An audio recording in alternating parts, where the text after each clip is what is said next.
जी अस्सलाम वालेकुम। मैं और रऊफ़ क्लासर आपके सामने नया वीलॉग के साथ हाज़िर हूँ। वही वाली बात कि जब तक खान साहब जेल में हैं तो प्रॉब्लम तो रहेगा, मुश्किलात तो रहेंगी, रोज़ाना की बुनियाद पे उनको डिस्कशन में लाया जाएगा। और इसलिए अगर आपको याद हो कि जब जनाब मुशर्रफ जो हैं उन्होंने नवाज शरीफ साहब को जेल में डाला था, सज़ा भी हो गई थी 14 साल और उनको जुर्माने भी हुए थे और प्लस उनको पॉलिटिक्स से डिबार भी कर दिया गया था। तो फिर उन्होंने ये बात मान ली थी कुछ ममालिक की कि आप नवाज शरीफ साहब को बाहर भेज दें, क्योंकि मुशर्रफ साहब को पता था इस बात का कि जब तक नवाज शरीफ साहब जेल में रहेंगे तो वो इशू जो है वो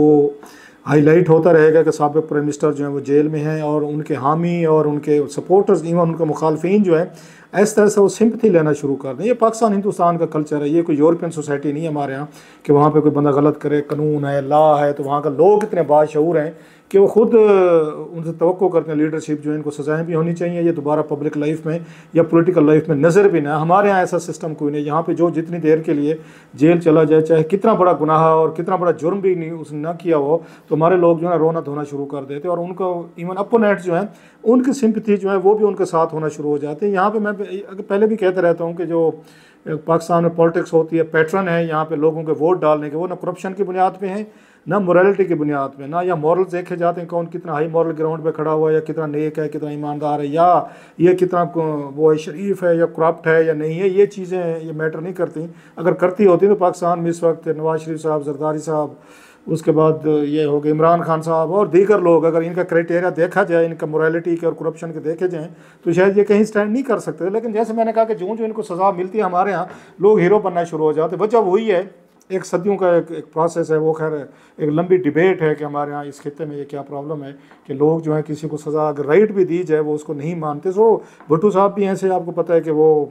उन पर भी बहुत सारी चीज़ें थी, लेकिन क्योंकि अनफॉर्चुनेटली उनको हैंग किया गया। फिर हमने देखा बाकी दीगर लोग जेलों में भी रहे, उनके साथ भी ये लोगों की सिम्पथीज जो है वो मिलती गई और दोबारा वो पावर में आते गए। लिहाजा खान साहब इस वक्त एक मेजर एक इरिटेंट हैं, एक एस्टेब्लिशमेंट हो या पॉलिटिकल हुकूमत हो, उनके इसमें उनके दरमियान में उन्हें समझ नहीं आ रही कि खान साहब को कैसे हैंडल किया जाए। और समझ खान साहब को भी नहीं आ रही, मज़े की बात है कि मैंने कैसे हैंडल करना है और कैसे चीज़ें करना है। रोज़ाना की बुनियाद पर वो कुछ ऐसे स्टेप्स लेते जा रहे हैं और ऐसी बातें और ऐसे बयानात या उनकी स्ट्रेटजी बदलती जा रही है जो उनको दिन ब दिन बंद गली की तरफ लेकर जा रही है। अगरचे वो बंद गली में पहुंच चुके हैं, लेकिन ये पॉलिटिक्स में आपको पता है कभी भी कोई चीज़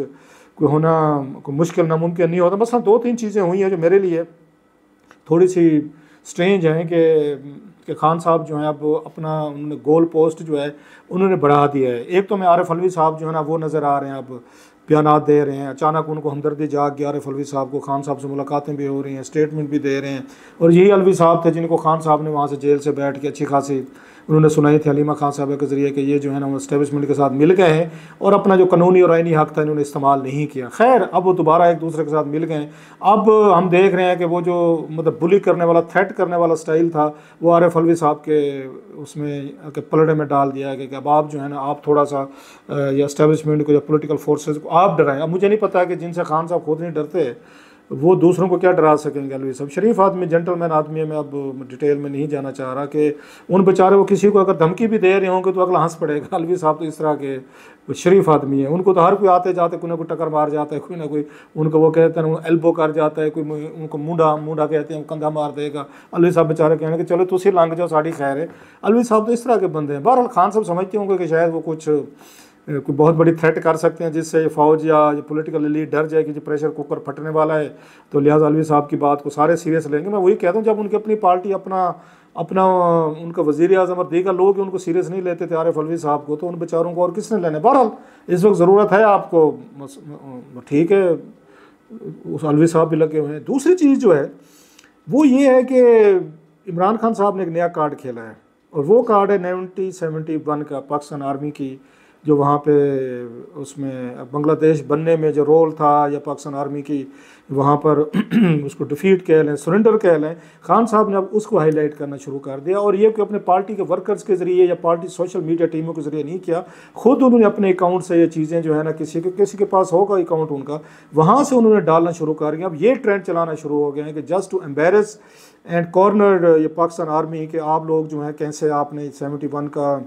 डिबाकल हुआ था वो आप लोगों की वजह से हुआ था। मतलब खान साहब ने इसको टोटली इसको एक उन्होंने मिलिट्री डिफीट के तौर पर पेश कर रहे हैं, वो कर रहे हैं, और उनके जो हामी हैं वो भी यही बात कर रहे हैं। और ये वो चीज़ थी जिस पर पाकिस्तान में बड़े अरसा डिबेट रही है कि जनाब कि ये मिलिट्री डिफीट थी या पॉलिटिकल डिफीट थी 71 में, क्योंकि मिलिट्री एस्टेब्लिशमेंट ये समझती थी कि पाकिस्तानी पॉलिटिशियन थे, उन्होंने एक दूसरे का मैंडेट जो था उन्होंने एक्सेप्ट नहीं किया था। भुट्टो साहब मसलन उनको ब्लेम किया जाता था, उन्होंने उनको शेख मुजीबुर रहमान साहब की अवामी लीग के जो उनकी अक्सरियत थी उन्होंने नहीं मानी थी, और ढाका में कौमी असम्बली का इजलास नहीं होने दिया था। होने देते शेख मुजीब वज़ीर आज़म बन जाते तो पाकिस्तान बच जाता। एक सोच ये भी है, आर्मी के अंदर भी है, और भी बहुत सारे लोग समझते हैं। और यही बात अगर आपको याद हो, जनरल बाजवा साहब जो हैं जब आखिरी दिन उन्होंने कमांड यहाँ चेंज हुई थी और स्टिक जो है उन्होंने इन जनाब से मुनीर साहब को दी थी, तो उस वक्त भी अपनी तकरीर में यही उन्होंने कहा था कि 71 वाली जो मतलब वो थी उसको डिफीट कहें, वार का वट एवर जो भी कहें, वो पॉलिटिकल फेलियर थी, वो कोई मिलिट्री फेलियर नहीं थी, जिस पर उस वक्त भी डिबेट हुई थी कि नहीं जनाब कि उस वक्त जो कमांडर थे जो पाकिस्तान को रूल कर रहे थे वो सिविलियन नहीं थे, पॉलिटिकल लोग नहीं थे। ना उस वक्त नवाज शरीफ साहब थे, ना भुट्टो साहब हुकूमत कर रहे थे, तो ना कोई इमरान खान साहब थे, ना कुछ और लोग थे। उस वक्त तो जनरल याह्या खान साहब थे। जनरल याह्या खान साहब जो सुप्रीम कमांडर हैं, पूरा एक GHQ है, आर्मी है, जनरल न्याजी हैं वहाँ पे वो लीड कर रहे हैं। उनका नाम वैसे खान साहब नहीं लेते, अगर आप नोट करें अपने जो उनका ट्राइबल फेलो है ना जनरल न्याजी साहब, तो उनका वो खान साहब ने कभी जिक्र नहीं किया। वो बाकी अभी भी आप देख रहे हैं जो फोकस ज़्यादातर है वो जनरल याह्या खान पे है, या दीगर जो जनरल्स बैठे थे यहाँ पे GHQ में उन पे है। जनरल न्याजी साहब का नाम हमें कहीं भी सोशल मीडिया पे खान साहब के बयानात में या उनके जो हामी हैं वो बात नहीं करते, क्योंकि उनके जो मुखालफीन हैं वो सारे का सारा जनरल न्याजी पे, जो जनरल टाइगर जिनको कहते थे मेरा ख्याल है, उन पर डाला हुआ। तो अब तक उन्हीं को ही जिम्मेदार समझता था, क्योंकि उन्होंने सरेंडर किया था जनरल या अरोड़ा के आगे जो वो साइनिंग सेरेमनी आती है।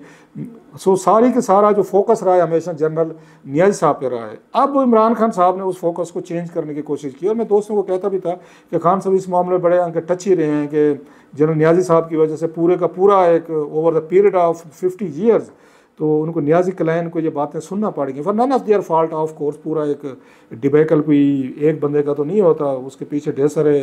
उसके रीजंस होते हैं, काजेज होते हैं। लेकिन खान साहब को आपको पता है कि न्याजी के नाम पे टॉन्ट भी किया जाता था कौमी असम्बली में, शहबाज शरीफ साहब पूरा नाम लेते थे, और इमरान खान साहब भी इवन इस पे थोड़े डिफेंसिव थे। उन्होंने भी बाकायदा नोटिफिकेशन जारी करवाया था जब वज़ीर आज़म बने कि मेरे नाम के साथ ये न्याजी ना लगाया जाए, इमरान अहमद खान न्याजी ना लिखा जाए, सिर्फ इमरान खान लिखा जाए। तो ये कमज़ोरी उनको समझ आई अपोजिशन को, तो उन्होंने इनको न्याजी साहब मतलब इमरान न्याजी कहना शुरू कर दिया, क्योंकि उन्हें पता था कि खान साहब इस बात से थोड़े से डिफेंसिव है, चिढ़ते हैं। अब खान साहब ने एक और किया, उन्हें पता है कि ये जो 71 जो है ये खासा इनके जैसे मैंने कहा एम्बेरसिंग मूवमेंट है, और ये इस बात से ज़्यादा इनको ख़राब किया जाए और इनको याद दिलाया जाए कि आप लोग जो हैं 71 में वार जो थी वो आप वो नहीं जीत सके। मतलब क्या है कि आपने इरिटेट करना है, आपने अपने मुखालफिन को जो इस वक्त इस्टेब्लिशमेंट के साथ आप लड़ाई लड़ रहे हैं उनको ये बताना है कि जनाब कि आप इतने बहादुर थे सपोजली, तो फिर वो लड़ते। प्लस जो उन्होंने हमूदुर रहमान कमीशन रिपोर्ट जो है वो उन्होंने जिस तरीके से अब उसके उन्होंने PTF बना के, हालांकि वो मेरा ख्याल तारिक इस्माइल सागर साहब हैं, तो उनके बारे में कहा जा रहा है शायद कोई नावल शक्ल में लिखा है, कोई नावल की शक्ल में, कहानी की शक्ल में, देखा पढ़ा नहीं है। समबडी सेंट में तो मैंने कुछ उसका चैप्टर देखा है कोई थोड़ा सा, तो मुझे तो यही लगा है कि शायद वो कोई कहानी नावल की उसमें लिखी गई है, या even it may be based on facts. मैं कोई उस पर जजमेंट नहीं दे रहा। और ये मतलब अगर हमूदुर रहमान कमीशन रिपोर्ट जो है इंडिया में ही छपी थी, और फिर उसके बाद पाकिस्तान में कुछ उसके पोर्शन जो हैं वो भी छपे थे, और क्योंकि अब तक इस रिपोर्ट को ऑफिशियली तौर पर कभी पब्लिश नहीं किया गया, लिहाजा समझा जाता है कि हमारी इस्टेब्लिशमेंट जो है वो इससे थोड़ी सी वो होती है, डिफेंसिव होती है, या थोड़ी सी एम्बेरस होती है, और ख़ुद को डिमोरलाइज फील करती है कि ये चीज़ें सामने नहीं आना चाहिए, और इससे हमारा दुश्मन जो है, मुखालिफ जो है, वो इसका फ़ायदा उठा सकते हैं। और ये बात इवन भुट्टो साहब आप देखें, जो उन्होंने भी ये रिपोर्ट जो है वो उन्होंने पब्लिश नहीं होने दी थी, हालांकि हमूदुर रहमान कमीशन जो उन्हीं के दौर में बाद में बना था, रिपोर्ट भी उनके दौर में आई थी जो बाद में सील कर दी गई। और खान साहब को इस बात का पता है कि इस वक्त सबसे बेस्ट तरीका यह है कि अगर आप इस्टेब्लिशमेंट को जो आपके साथ बातचीत नहीं कर रही, आपके वर्कर्स के खिलाफ आप पे मज़ीद केसेस बनाए जा रहे हैं, अब आपकी स्पाउस जो है वो भी वहाँ पे इतनी गर्मी में, बुशरा साहब जो हैं वो भी, उनको भी अडयाला जेल उनको शिफ्ट कर दिया गया। खान साहब खुद भी बैठे हुए, उनको बड़ी तवक्को थी, उम्मीदें थी कि शायद मई के महीने में कोई ब्रेक थ्रू होगा या फरवरी के कुछ इलेक्शन के बाद कुछ होगा, लेकिन वो कुछ नहीं हुआ। तो खान साहब ने बल्कि उल्टा उन पर मज़ीद केसेस उन पर बनना शुरू हो गए। तो फिर खान साहब जो है एक के बाद एक वो अपनी वो ला रहे हैं स्ट्रेटजी ला रहे हैं। जैसे आज़म सवाती साहब से मिले तो उन्होंने आज़म सवाती साहब को कहा जी कश्मीर में जो कुछ हुआ है ये तो ट्रेलर था, हालांकि मेरा ख्याल है खान साहब should have been a bit careful again considering that sensitivity is involved in Kashmir. खुद प्राइम मिनिस्टर रहे हैं, दोबारा उन्होंने बनना है कभी, तो उनको थोड़ा सा बाज़ चीज़ों में मौजूदा इस्टेब्लिशमेंट के हुकूमत के गुस्से में बाज़ चीज़ें आप नहीं करते होते, नहीं कहते होते in the larger interest of the state and country and society. हुकूमतें आती जाती रहती हैं, लोग आते जाते हैं, स्टेट और स्टेट के इंटरेस्ट सामने ज़्यादा बड़े होते हैं। सो उन्होंने कहा, आज़म सवाती साहब आपको पता है माशाल्लाह वो भी बात को दिल में नहीं रख सकते, हो सकता है खान साहब ने कहा हो कि जाकर बता दें। खान साहब के पास भी तो आपको पता है कि कोई स्पीड ब्रेकर नहीं है, वो भी किसी स्पीड ब्रेकर पे, इमरान खान साहब भी तो स्लो नहीं होते, वो जिस स्पीड से आ रहे होते हैं उसी स्पीड से क्रॉस करते जाते हैं, फिर इतना बड़ा जंप लगते हैं और जाके फिर गाड़ी आगे कहीं पे लगती है, फिर ख्याल आता है कि नहीं यार ये तो थोड़ा सा गलत हो गया, और फिर खान साहब रिवर्स करते हैं और फिर एक नए सिलसिले से वो कहना शुरू कर देते हैं जी मुज़ाकरात करते हैं, कमेटी बन जाती है, कौन कौन लोग मुज़ाकरात में होंगे, किसके पास जाएंगे, फ़ौज से बात करें, हुकूमत से करें, और फिर कुछ अरसे बाद जब आगे से जवाब नहीं मिलता फिर खान साहब 160 और 80 की स्पीड से फिर चलते हैं, फिर जाके किसी स्पीड ब्रेकर में टक्कर मारते हैं, और ये प्रोसेस बड़े अरसे से चलता आ रहा है, आप इसको देख रहे होंगे। सो खान साहब को यही है कि आप 71 वाला जो कार्ड है उन्होंने खेल दिया है कि ये खेलें और इनको मज़ीद एम्बेरस करें, और पाकिस्तान के लोग जो अपनी टीमों को सोशल मीडिया की टीमों को और बाकी जो एक्टिविस्ट हैं उनको भी एक्टिव किया है कि आपने इस मामले को उछालना है और ज़्यादा उछालना है, इसको ट्रेंड बनाना है। रीज़न वो है कि आपने एम्बेरसमेंट करनी है ताकि फ़ौज जो है मेरे साथ बैठ के बातचीत करे और हमारा जो हक बनते हैं उनके ख्याल में हमें वापस मिलना चाहिए। अब सवाल ये है कि क्या फ़ौज ये काम करने को तैयार होगी, विल दे बी रेडी।